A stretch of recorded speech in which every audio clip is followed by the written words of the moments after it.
Education section, do not include your high school education. My caveats for this are if you're an international student and you're applying for a job where you know the company or organization is looking for international talent, that's a great thing to keep on your resume. So make sure that they know what school you were at, what country you were a part of, maybe even the years that you were there as part of that schooling experience.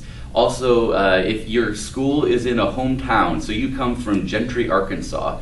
Gentry is a very small community. Everyone knows everyone in Gentry, Arkansas. And so if you're applying for a position back in that small hometown community, again, I would encourage you to leave your high school information up there because it allows them to know and understand that you're one of them, and that becomes an automatic selling point. Everyone else, by this point in your collegiate career, they know that you've graduated from high school because you're about to graduate from college.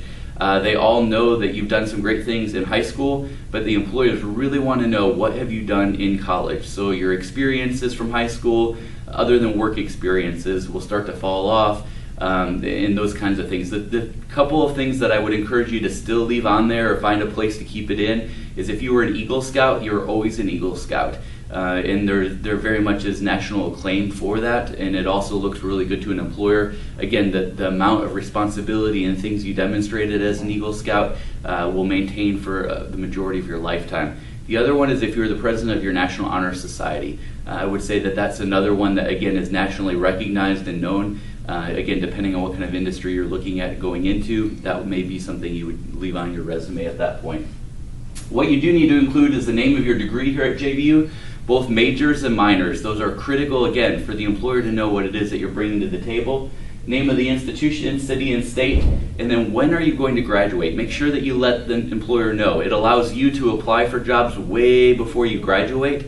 Again, if you're applying for jobs now and you're not going to graduate for another 6 months, it allows the employer to know this is when you're going to be available at that point.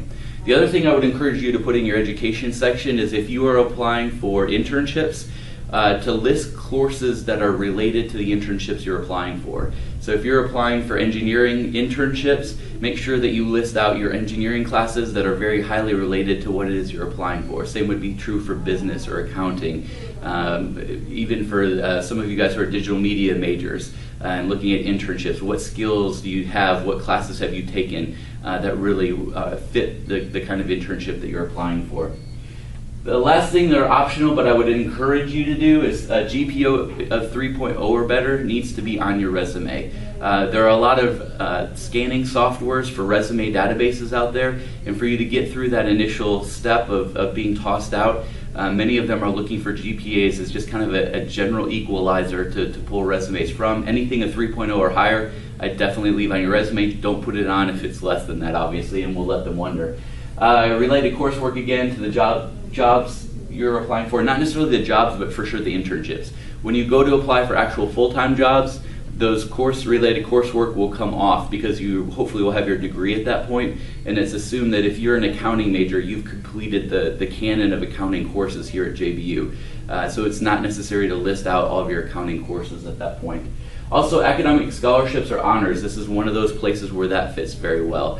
If you were a presidential scholar or a half-ride scholar, if you had a fellowship or another scholarship out there like the Rhodes Scholarship or Fellowship or something like that that was prestigious, this is where that would go.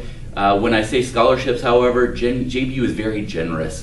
They give graciously to you as students. They've underwritten a lot of your education, and many of you have gotten very small scholarships along the way. This section does not need to list all those small scholarships at this point, but again, if you've had a half ride or full ride or another prestigious fellowship or scholarship out there, this is the place where that would live.